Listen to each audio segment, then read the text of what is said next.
Welcome, friends, to Breakfast in the Ruins, a Michael Moorcock-flavoured podcast. For this show, Moorcock fan and artist supreme Goran Gligović stopped by Derry and Toms to talk about his art and inspirations, including his work on the recently released Black Sword Hack Ultimate Chaos Edition, published by the Merry Mushmen.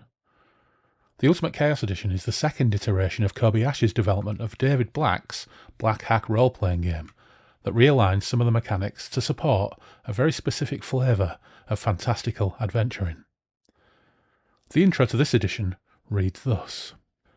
Doomed princes, cunning vagabonds and greedy mercenaries try to prevail in a world torn apart by law and chaos. Those who survive the trials of their humble beginnings may soon find themselves at the centre of this struggle. Will they usher in the dawn of a new age, give the last push to a world on the brink of oblivion, or simply make the best of a dying world as long as they can? Black Sword Hack is a dark fantasy role-playing game, inspired by, but not limited to, the works of Robert E. Howard, Michael Moorcock, Carl Edward Wagner's Cain series, Fritz Lieber's Lankmar, and Jack Vance's Dying Earth books. These inspirations are merely a starting point for the game master. The game gives them the tools to build their own cosmic battlefield, drawing from every source they deem appropriate. Players should have free rein to explore that world in any way they want. There is no campaign arc here. Each session should be built on the ruins of the last, letting the characters carve their own fate in the conflict between law and chaos. Now, we will no doubt revisit the Black Hack Ultimate Chaos Edition in the future, and we'll discuss how that might go down with Goran. Now, Goran has a constantly increasing portfolio of fantastic works adorning various projects, some real, some imaginary, and some that absolutely should be real, and we'll talk more about that in the body of the show. So, sit back, wax your scabbard, and join Goran as me as we chew the fat about black swords and storyboards.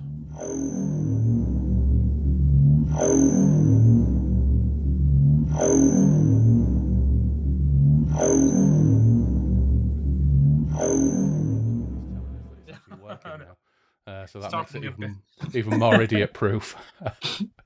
Right, I'll just give it a second, and then I'll do the intro, and we'll pile on straight in. We've got a fairly loose agenda. We can go loosey-goosey.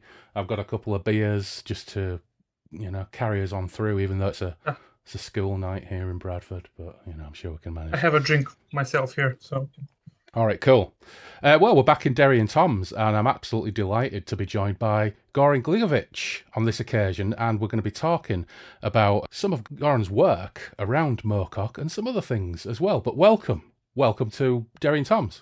Good evening. Very, very excited to be here with you. Apologies in advance for any linguistic lapses that might occur during the talk. Mate, I'm from Hull. We can barely speak English, so don't have any concerns about that whatsoever. I understand you perfectly, so shouldn't be an issue. Yeah. And the same in reverse, so we're fine. We can crack on. Yeah. Welcome to Derry and Toms. Now, of course, I think we came across each other probably through Twitter. And I can't remember exactly when I became aware of your Twitter account, but I remember seeing some of your artwork, and I remember seeing some of your Elric storyboards, and we've interacted a couple of times on Twitter. But not just the Elric storyboard work, but actually you have recently illustrated an RPG, which we'll get to in due time, which is, again, Moorcock related, the Black Hack 2nd edition. Yeah. And I'm very excited that I've got my PDFs of that now, so I've been able to peruse that. But you're also involved in some other bits and pieces as well. But as ever, when we have a new guest on this show, the standard question is, what's your history with Michael Moorcock and genre fiction more broadly? Moorcock was actually, I think, the first fantasy author I ever read.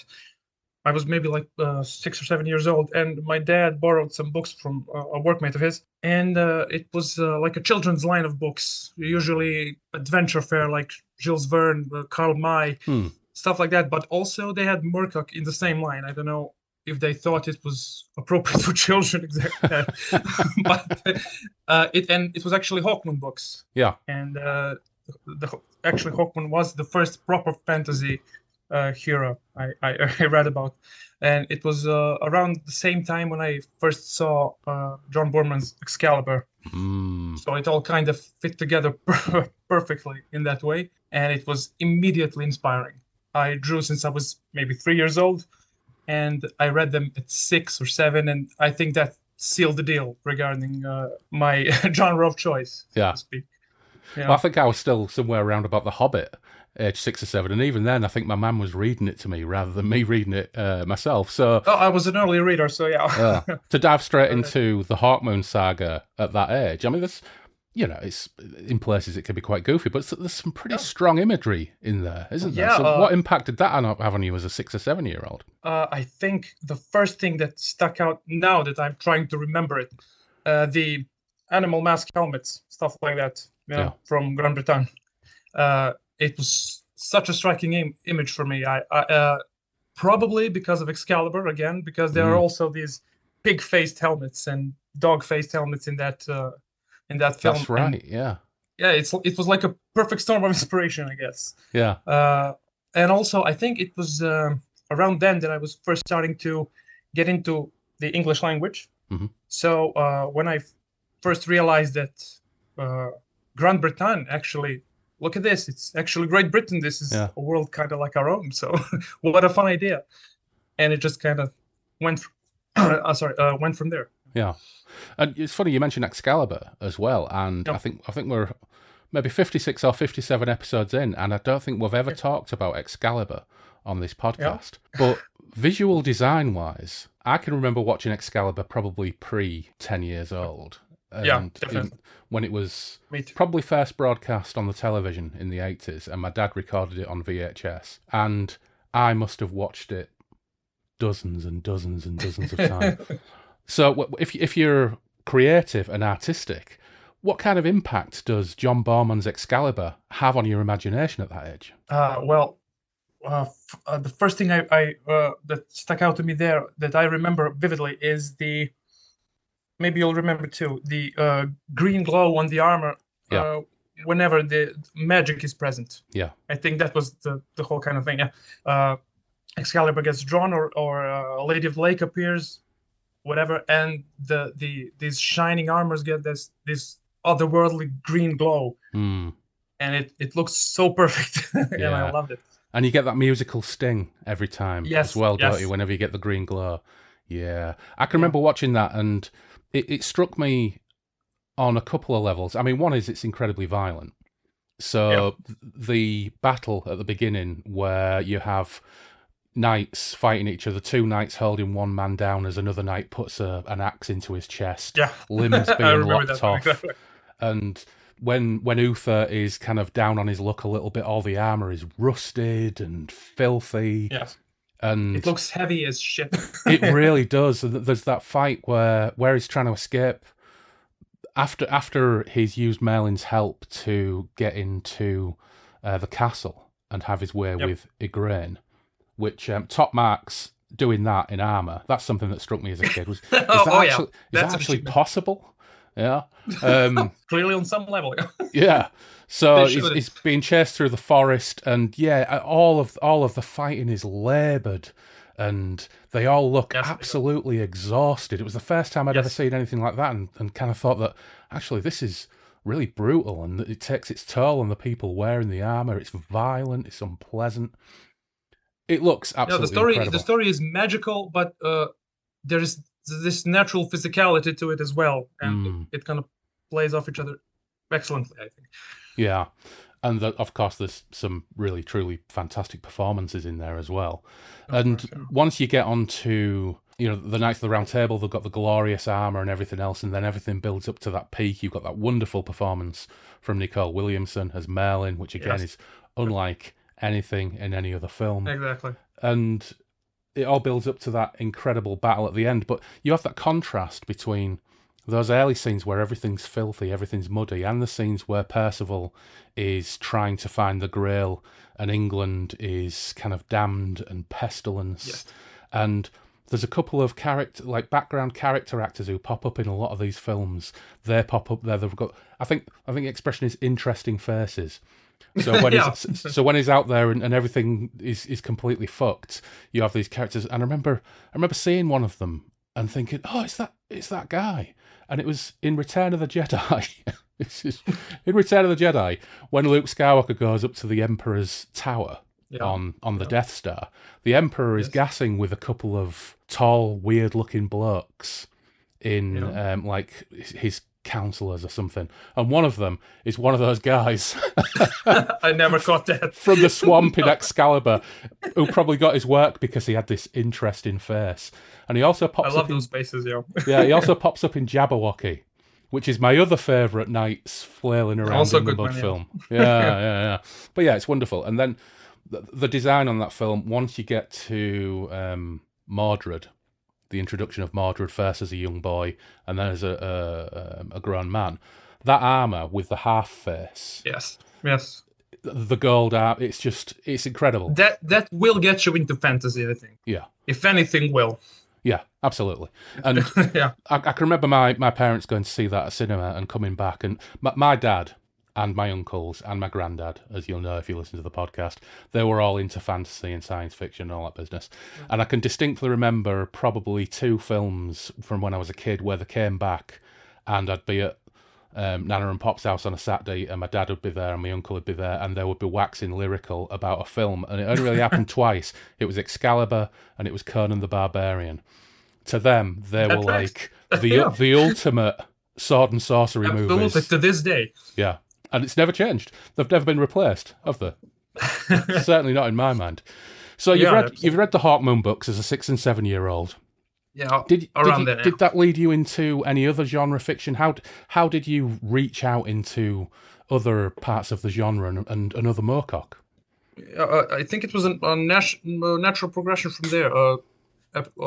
Obviously, I heard of Lord of the Rings and got into that soon thereafter. Yeah. But also, there were a lot of French comics when I was growing up that were available to me, and a lot of them had these fantasy elements. For example, I don't know if you've heard of Thorgal. Mm-mm. That's a famous. That's a French comic book that mixes science fiction and fantasy in a very fun way, and it was a huge influence on me as well. Yeah. So and kind of naturally went from there. Everything that had that kind of a earthy, magically aesthetic just naturally drew me to it. And of course, Elric was the obvious choice after Hawkmoon. Yeah. I remember the edition I had the Robert Gould covers, and those drew me in also very, very effectively. Yeah. I wasn't exposed to the Robert Gould covers until much further down the line. No. My first was the Jack Garn Stormbringer cover from the late 60s with his pointy hat. Yeah. And his big boots. And from that point onwards, it was mostly things like Michael Whelan and Mayflower covers. Yes. Yeah. You're growing up in Serbia, and what's the fantasy scene like in Serbia for a kid who's growing up and you've accessed Michael Moorcock stuff? No. Is there a thriving scene for that kind of stuff in Serbia? There's a lot of translation, and it's pretty popular. George Martin recently was extremely popular, obviously. Tolkien also extremely popular. A lot of translations, a lot of good translations, but very, very little homegrown stuff, at least that I'm aware of. Yeah. So the mainstays of global fantasy, so to speak, are very, very present. Yeah. You obviously are a creative and talented artist. So when did that come about? When did you suddenly realise that you had a feeling and a talent for it? Well, I can't remember a time when I didn't draw. When it became actually worth looking at, I can't really pinpoint the exact moment, but I know that in elementary school, my teacher was mightily impressed. So, and having that kind of a response naturally spurs you on to do more of it. So basically, I've drawn since I can recall, basically, and started doing it professionally actually pretty late. I was maybe 24, so some 10 years ago now. Before that, I was a teacher. I actually, by education, I'm a teacher of English, and I taught elementary school and high school, and then some opportunities presented themselves, and I got into art professionally. So let's say around 24 is when I really got into the career that I'm in now. And it must be an incredibly rewarding pursuit as well, because absolutely, yes, you get to indulge your fantasy. Yeah. It never actually comes out the way you see it, maybe in your head. If indeed you can see anything concrete in your head, but over the last maybe 2 or 3 years, I've been pretty pleased with what's coming out out of my hands, if not the head. One of the things that you're doing at the moment is illustrating for, of course, role-playing games, one of which is the Black Axe 2nd Edition. So, are you a gamer yourself? No, not particularly. I enjoy the world, I enjoy the artwork, obviously, but never played much personally. So I do plan to. Okay, so how did you get pulled into the realms of illustrating, for example, Black Axe 2nd Edition? Actually, I was just posting fan art to Twitter. Yeah. And I guess Olivia from the Merry Mushmen saw my takes on Elric and probably thought that I would be a good fit for Blacksword Hack, since the game itself is inspired mostly by Moorcock, but also Fritz Leiber, Gene Wolfe, all that otherworldly kind of fantasy, a more literary maybe. Yeah. So right up your street. Yeah, yeah, absolutely. It was like half the time I was feeling like I was drawing for myself. So, perfect job, basically. Yeah. A perfect assignment for me. Yeah. So, what you plan? You said you intend to have a bash and throw your hat in the ring and have a go at the game. Yeah. What are you thinking? Oh, no idea, honestly. I know that I'm going to do it online probably, but still gonna have to shop around, I guess. Yeah. Since I'm not that experienced. Well, I would guess that when we put this out, you'll probably get some offers. So, yeah. We'll see. So, yeah. We'll see. Should be fun. Because it's not just Black Axe 2nd Edition as well. You've also been working on the Chronicles of Ares. Yes. Although that's just the cover, Blacksword Hack is filled with my artwork. I did artwork for that exclusively, so there's nobody else in that book but me. And the Chronicles of Ares reissue, the upcoming reissue, I did the cover for. Right. Okay. That game is, as you probably know, inspired by animation from the 80s fantasy films. So I went in that sort of direction, kind of Don Bluth, Don Bluth, Ralph Bakshi kind of way. Are they your chief influences then? I wouldn't say so. My chief influences probably are more on the French side of things, maybe so Moebius, or actually Asterix is my favorite comic book of all time. So Alberto Derzo, yeah. Yeah. I was a huge Asterix fan as a kid. Who was? It's a European staple, I guess. Yeah. Yeah. When I was at school, kids were generally split. You either had the kids who were into Tintin, or you had the kids who were into Asterisk. Bloody hell, Asterix. Asterix, yeah. Yeah. And I fell very much on the Asterix side of the equation. And weirdly, my first exposure to Asterix was a Spanish translation of Asterix. So I didn't really understand any of the dialogue, but the visual humour and the gags and the design of the characters just worked completely. Yes. And I can remember eventually getting some English copies. I think our English class might have had some on the shelf. I think they had The Mansion of the Gods and Asterix in Belgium, perhaps. And they were just absolutely wonderful. So funny, so over the top, so energetic. Yeah. Obelix became my favourite character because I've always been partly... Absolutely. Probably still is for me, yeah. I've always been partly Eves as a child, so I always appreciated Obelix. But the thing that really, really made me sad was every single story ended with the feast. Yeah. And every single one of them had their own wild boar. And of course, the bard was tied up in the tree, so he couldn't ruin everybody's feast. And as a child, my greatest fantasy was to be at a feast with my own wild boar, because there was something about the artwork, I don't know what the technique was, but the artwork made the boar look succulent and greasy. Delectable. Yeah. Yep. I think this is a universal experience. Everyone I talk to about Asterix said, "Oh God, the food looks so good." Yeah, it really does. It really does. Yeah, maybe one day I will get to have one of those feasts and have a boar all to myself. Oh, the dream. Looking dream. I hear that the meat is pretty tough, actually, for wild boar. All right. Yeah. Okay. Never tried it myself, so. Well, you know what? Who's to say? You've got to try everything once, haven't you? Absolutely. Yeah. So, you said that the Olivia, who asked you to work on Black Hack Second Edition, had again come across you and some of the things that you were posting on Twitter. And of course, I think one of the things that struck me very quickly after following you on Twitter was your Elric of Melniboné storyboards for a movie that was never made. Yeah. Tell us a little bit about how that came about. I was looking for a way to make the definitive Elric, for me at least. And obviously I knew about the previous takes, like P. Craig Russell's comic books, and the more recent, the names are, I think, Robin Rack, Didier Pauly, the Glenat editions, where the world and Melnibonéans in particular are very like dark and gothic, and almost entirely dressed in black.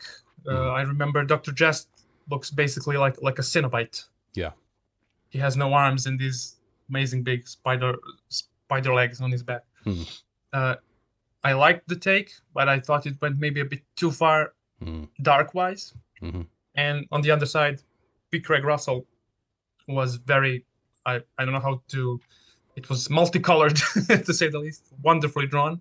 Yeah. But also a bit of an attack on the senses, I think. So I wanted to find the middle ground between the camp side and the dark gothic kind of take with it. Yeah.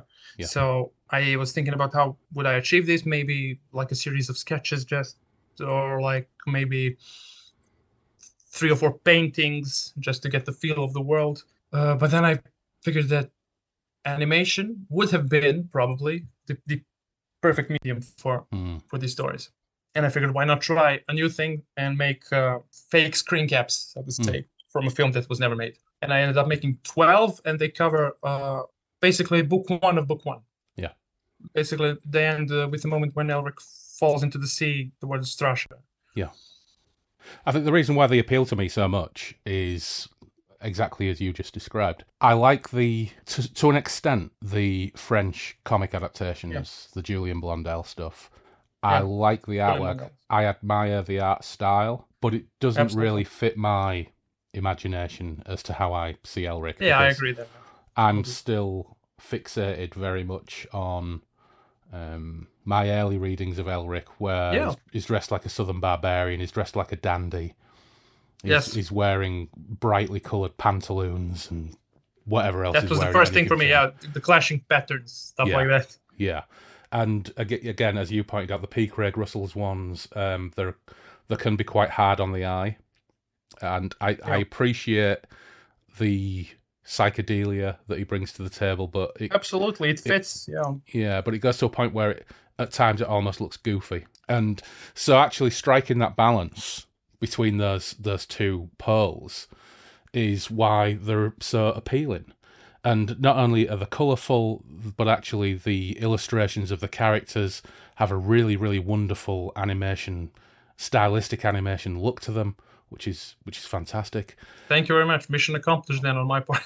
Yeah, and I noticed the other day on Twitter that somebody had animated one of the frames and actually put some voice acting to it as well. Yeah. So not only is your work out there, but people are actually starting to develop your work. Yeah, that was amazing to see. I am always happy to inspire others, and especially with a project like this. Elric has been running around my head for decades at this point, and it's very gratifying to see things like that. Also, I've received fan art of my take on Elric, so that's just incredible. Yeah. Yeah, that's incredible. A new thing, a new experience, but few others like it, I think.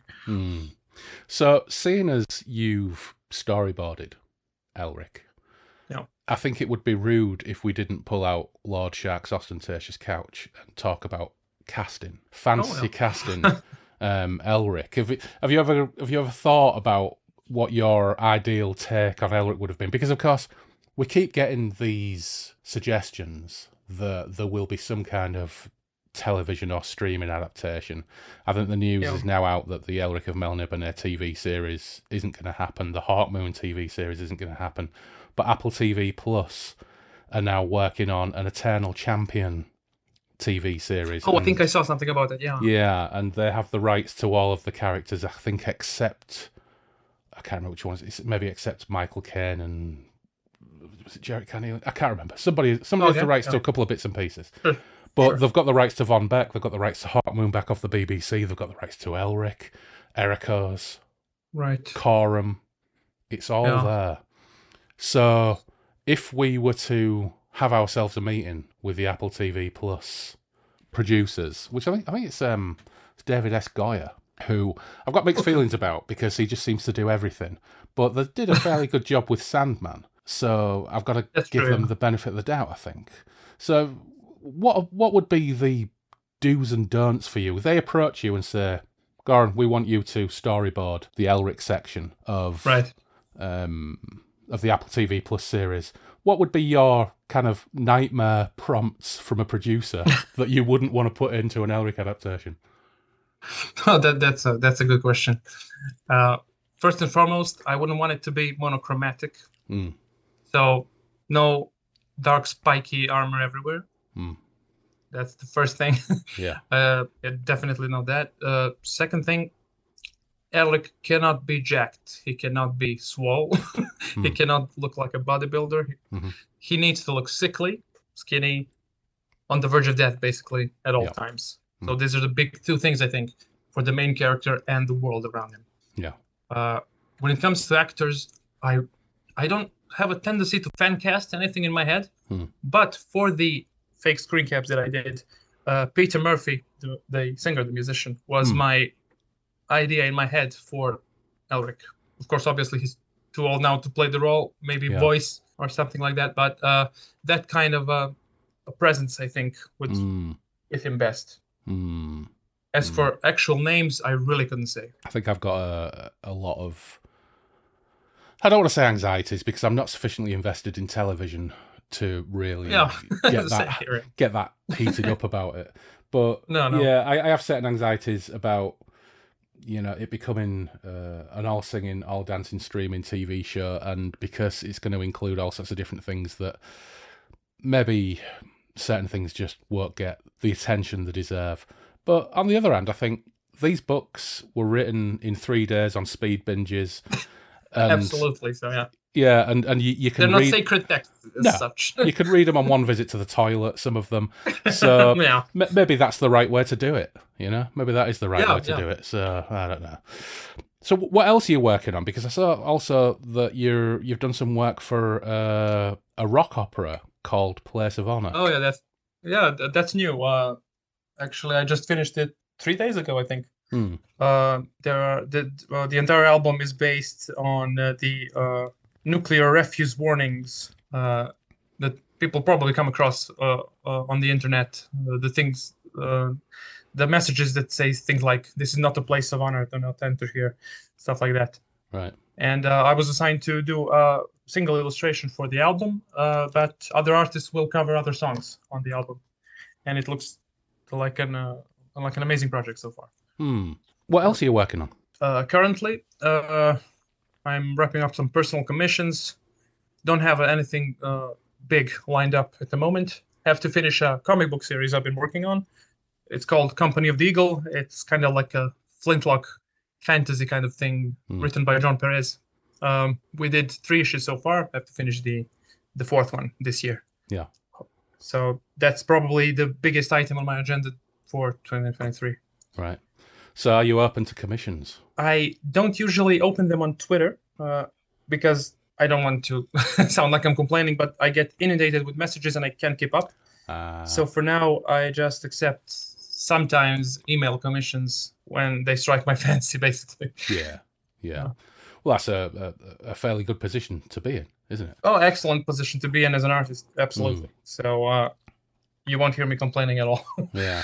Now, I've checked out your website as well, and there's not only the Elric storyboards on there, but you've also done illustrations of other Eternal Champion characters. Yes. The triptych, you mean the Yeah. with Elric, Quorum, and Hawkmoon. To be perfectly honest, I haven't read Hawkmoon in maybe since the first time I read them, so it's a bit of a loose imagining. I just remembered the black stone in the forehead, and I figured that would be enough to communicate who it was. Well, I think it's fair to say that Hawkmoon is the least colourful of all the characters, so as long as you get that right, there's not a whole lot more to worry about. Quorum has more distinguishing features like the hand and the eye. Yeah. So you actually sell prints of those as well? Oh, yeah. People who are interested in prints can look me up online, Goran Gligović. The Ch is written like a C. It's very easy to find. I sell prints on inprint.com, and everyone should buy one, I think. No, I'm just kidding. I'm also open about the fact that I allow all my personal work to be downloaded and used any way you like. So no need to buy the print if you can't afford it. Just use you've of course you've got a Patreon as well. Yes. Also, I run a Patreon. This year, I'm trying to do what I call kernels, little fantasy ideas. Yeah. Also drawn in that animated style that I did the Elric storyboards in. We'll see how long that keeps my attention, and then maybe I'll move on to something something else. Artists are like that, and it's hard to hold our attention for long. I think. Yeah. So when it comes to that whole oeuvre of Moorcock in art and comics, what are your absolute favourites? Which are the ones that really work for you? I think my favorite depictions are the Robert Gould ones. Those are suitably weird for me. They seem so otherworldly, like they've been drawn in an entirely different universe. So that fits with the entire theme of the thing, I guess. And you'll remember this probably. There's a cover by an artist called Ulek Heller. It depicts Elric. He's painted in a night scene. He's entirely blue with red eyes, and the sea battle is happening underneath him. Yeah. With the floating ziggurat of the Melibonian. That's right. Yeah. Battleships. That's the one. That one is really, I think, I think that's the one I call his blue steel because absolutely, yeah. He's doing his blue steel. Yeah. But that works is for me great. in a big way. The dragon helmet is fantastic in that one also. Yeah, and there's also, I think he may have done the Sleeping Sorceress cover as well, which also has him. I'm not sure I know that one. He's blue. I think it was, I can't remember the publisher, but there are two covers where Elric is blue. There's the Sailor on the Seas of Fate one, blue steel, and there's the other one where he's looking like someone's just told him a really shocking story, and he's wide-eyed. I'll have to double check that and see if it's the same artist. I've probably seen it. I've seen tons and tons of it. I've never seen one that I really hate, though. I have to say.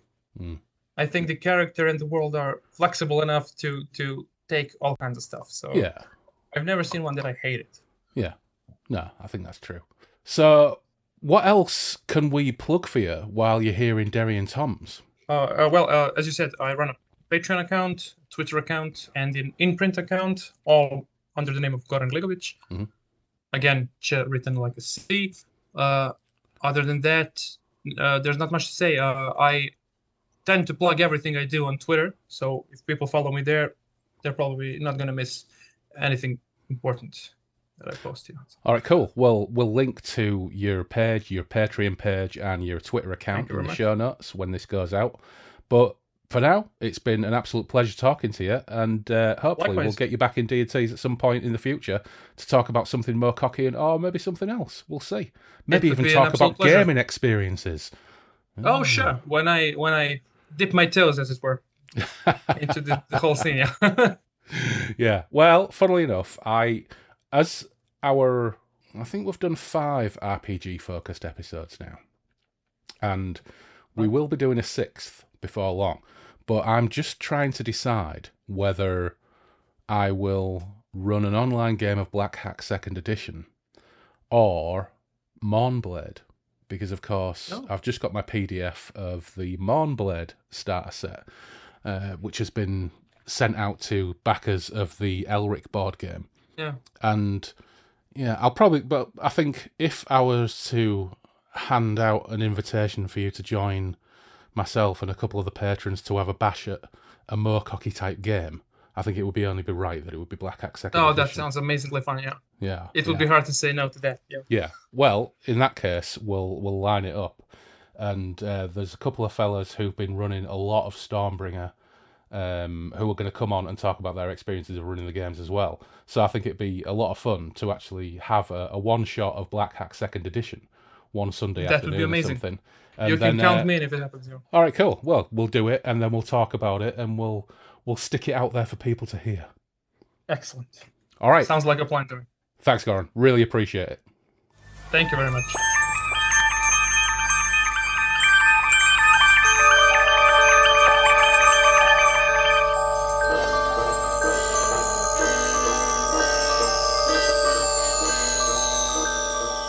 Right, so we have just popped back into Derry and Toms. This is several weeks after our original recording, but something occurred to me that after our last show, we celebrated the fact that some of our patrons had stuck around for quite a protracted period of time, and we sent out some goodies to non-top level patrons, i.e. Patron Demons, who crossed a certain threshold.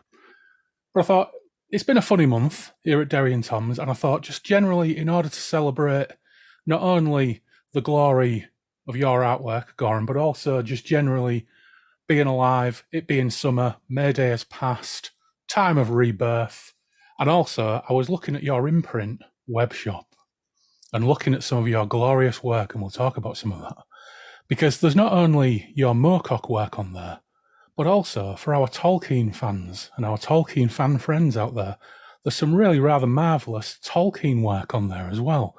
That's very kind of you to say, thank you. Yeah, Saruman the Black. I'm a big fan of Hey Doll, Merry Doll.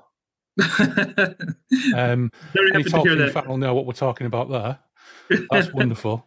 But also, what have we got? Thranduil, Turin Turambar, Deep Cut, Tolkien Deep Cut, The Witch King, Morgoth. And of course, I will link to this imprint art shop in the show notes. But Moorcock fans, Tolkien fans, and fans of other things in general, and certainly this style of art and your style of art, should get on down there and check it out.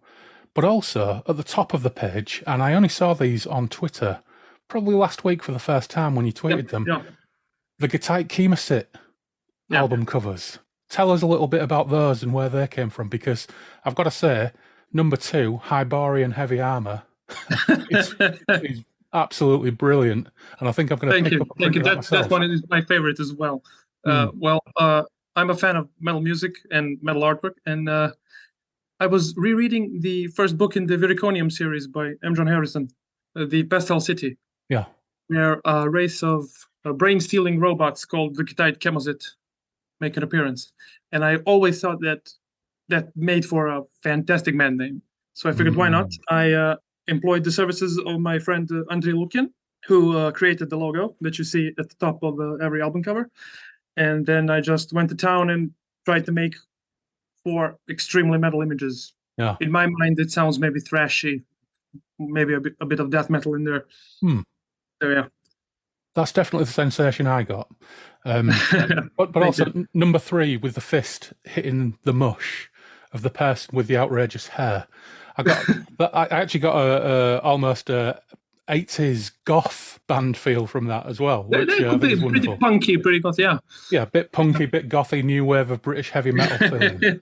Yeah. So, but I'll be picking up a print of Hyborian Heavy Armour for sure. Thank you very much. Thank you. Yeah. That means a lot to me, and that one is my favorite, I think, just because of the ridiculousness of the concept.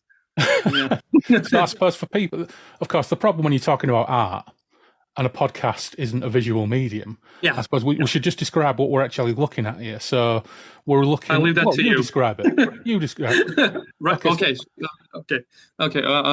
Hyborian Heavy Armour presents an image of a World War I era kind of tank with Hyborian trappings. So there are skulls and horns, and it's being commandeered by a Conan-looking figure brandishing a sword. So I think that about covers the basics. Yeah. It's very red. If that means anything on a podcast. If there are any bands out there who listen to this podcast, check this out. Absolutely. Because this type of artwork definitely needs to adorn a real record, for sure. Yeah. Obviously, I agree here. Yeah. Well, naturally. Naturally. Yeah. Now, of course, what we're going to do here is we're going to do a little giveaway for 4 of our Patron Demons. I've settled on 4 because there are, well, actually, technically, there are 5 Moorcock images in here, but one of them is a compilation of 3 other images. Yes. So I was thinking what we'd go with is there's the Elric animated storyboard print. So we're going to give one of those away. There is an image of a portrait of Dorian Hawkmoon, a portrait of Coram, and a portrait of Elric of Melniboné. So 4 lucky Patron Demons will be receiving some of these whenever I pull my finger out and get round to actually ordering them and figuring out how to bill it to myself, but send it to a different address, which sometimes turns out to be quite tricky, particularly when the print shop sometimes it is. I agree. Yeah. I will figure it out and I will view it as a challenge. Now, before I do that, however, I'm a little bit thirsty and the sun is past the yard arm, and I am aware that when we talked last time, we didn't actually discuss beer, which was something of an oversight on my part. So just to address that, I'm going to have a Hula Hula fruited pale ale while we do the draw. And this has been on my desk for quite a while. It's a fusion pale ale bursting with citrus notes from Amarillo hops and amped up with a blend of mandarin and apricot fruit additions, which probably means it's 70% sugar. Probably, yeah. I was going to say it sounds sweet. It just sounds sweet, yeah. Well, you know Let me know how it turns out. It's early in the day, so I'm just going to give it a go. Here we go. Actually, not nearly as sweet as I expected. No, not too that's bad. A pleasant surprise. Yeah, that's all right. I wouldn't buy it again. But anyway, let's get down to business. So we have 25 Patron Demons. Now, in the past, we've done things like rolled 20-sided dice and various other methods. But we've already had the discussion, and you are game curious, but not a gamer, so won't have access to things like 20-sided dice. That won't work anywhere because we've got 25 Patron Demons. So what we're going to have to do is I'm just going to have to ask you to randomly come up with a number between 1 and 25, and we'll go from there. So first up, the Elric animated storyboard prints. Give us a number. 7. 7. That will be Randall Gatlin. Okay, I'll just make a note of that because otherwise I will forget because I'm fucking useless. Randall story. Congratulations, Randall. Congratulations to Randall. Okay, another number between 1 and 25 that isn't 7. Well, let's go with 12. Okay, 12 will be Robert McMillan. So Robert McMillan gets the Duke Dorian Hawkmoon print. Let me just make a note of that as well. Okay. Third number. Let's go with 18. 18 will be Joe Monty. Now, that's actually quite apt because Joe Monty is the editor at Saga Press who was behind the Elric 3-volume Elric saga. So, congratulations, Joe. An Elric of Melniboné print by Goran on its way to you. Make a note of that. And last number. Let's go with round 20. 20. That is the OG patron, Norman Beresford. Norman is our oldest patron. Excellent. Been with us so glad to hear that. 3.5 years as Norman. And he's not often come up in our draws, which is pretty terrible, really. But congratulations. I feel extra happy now. Yeah. Congratulations, Norman. You get the Coram print. Lovely. So, we will get those out, or get them ordered anyway, from the imprint web shop over the next week or so. And hopefully by the time this podcast drops, they'll be winging their way to people in the post. They're usually pretty prompt, I find, so it should be okay. Yeah. And I actually looked on the site earlier on. They've actually got an offer on at the moment where worldwide shipping is $5. Actually, 3 of those folks are in the USA and Norman's in the UK. So I can get Norman a reasonably priced print shipped from the US while this offer's on. So that's another prompt for me to pull my finger out and get it done. Excellent. Yeah. Congrats to all the winners, I just want to say. Yeah, that's just me yakking over you. Fortunately, I can edit myself out. So Yeah. Also, the ums and the m's, whatever I end up saying clumsily, feel free to edit out anything. oh no, you speak English better than I do, so don't worry. All right, that's lovely. Well, thanks for popping back and sorting out that minor administrative detail. Sure. And take care, and we'll see you out there again. Yeah, hopefully we'll do some gaming sooner. Yeah, well, yes, of course, because it is several weeks since we recorded the first part of this. And yes, we do now have a raft of 5 players keen to play my They may regret it after they've played it, but they're keen to have a go at playing my take on Black Sword Hack Second Edition. So we'll get that sorted out, and hopefully we'll get that in the calendar over the next few weeks. Excellent.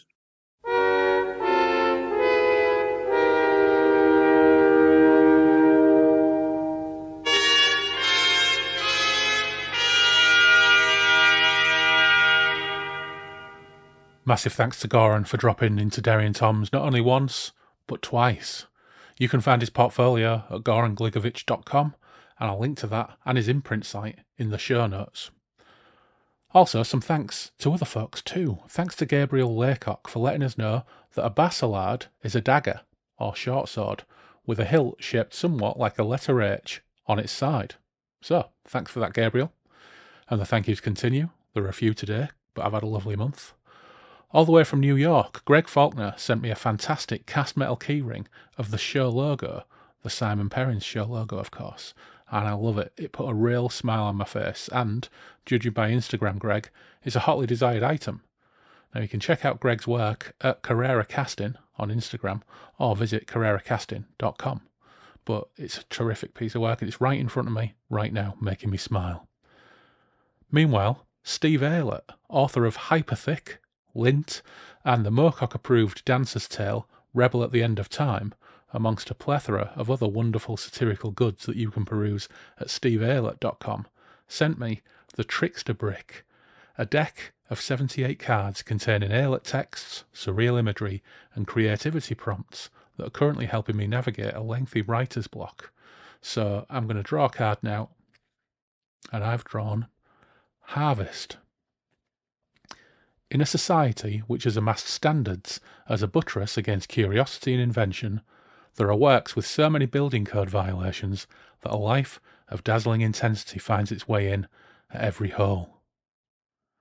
And the prompt on that card is, do it with your eyes closed and screaming. So thanks, Steve. With a fair wind, we'll be doing a Steve Aylett episode at some point. I just need to pull my finger out, get my stuffing back in, and catch up on my reading. But, naturally, thanks as always to our patrons. First, those without tier.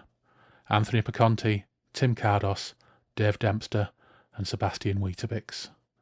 And to our Chaos Engineers, Andrew Cicluna, Andrew Van Ness, Anthony Porter, Benjamin Fletcher, Craig Ledley, Dave Griffiths, Dave Voxman, Gabriel Laycock, Harvey Faulkner Aston, Jim Kirkland, Jim Knight, John W. Lays, Jules Lawrence, Lee Gary, Mal Pertwee, Mary Catherine, Matt Saltz, Menion, Nelbert, Paul McRandall, Scott Butler, Simon Perrins, and Brandon Mays. And to our crafty jugaderos, Alexander Harris, Ian Stead, Loz, Taylor, Matthew Broom, Toby White, Mark Hebden, Graham Holden, and Ray Otis.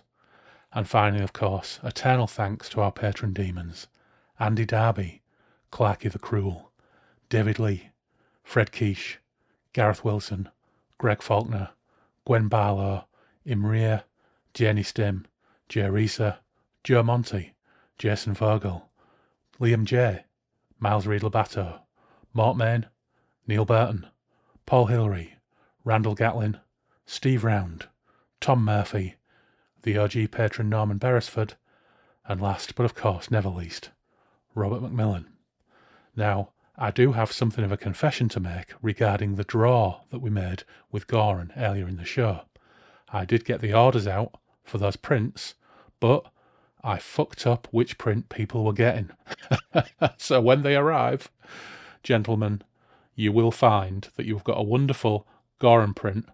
It may not be the one that we announced on the show, but I hope you enjoy it nevertheless. So finally, thanks for all the positivity and best wishes over what has been a very interesting month over here at Derry and Toms, but it's much appreciated. But enough yakking for now. Don't forget, you can follow us on Twitter and Instagram with the handle @BreakfastRuins. You can email us at breakfastruins@outlook.com. The webpage is breakfastintheruins.com. BITR Breakfast in the Ruins Radio is live on Radio Garden or via the web player at breakfastintheruinsradio.blogspot.com. We have our Patreon page too, and there are a few extra odds and sods on there. But for now, take care, stay safe, and we will meet again soon on the Moonbeam Roads.